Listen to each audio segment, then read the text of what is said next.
I am back in the garage, and what have I been up to, you ask? Well, let me show you what I'm doing now.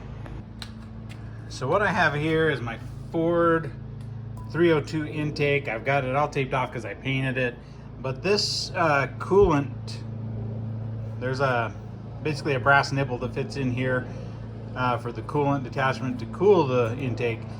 The threads in here are all messed up. So I'm gonna go ahead, I got my tap here. I'm gonna go ahead and tap it to clean up the threads so I can get a new part in here and it'll be ready to rock and roll. So since I'm gonna take a minute to run the tap through this and clean up these threads, why don't you take a look at what I've been up to with this 302 and how I got to where I'm at.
There was a pretty big chunk of threads that was kind of stripped out.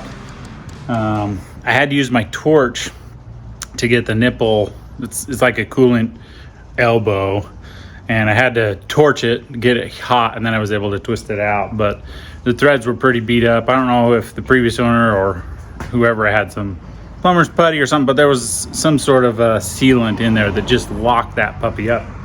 So I've got the threads cleaned up. I need to buy a new piece, and then I need to start putting this motor back together. I've been real nervous to do it because the machine shop bored out the cylinders and they bought the pistons, and instead of buying the pistons that have the wrist pin kept in with the little snap ring or pin or whatnot, they gave me press fit pistons. And I've just been trying to look up how to put the press fit pistons together and not break them and not mess up. So that's going to be a new adventure. Machine shop can do it, but I don't want to pay for it. This is a budget build, and I'm cheap, and I got no money for it.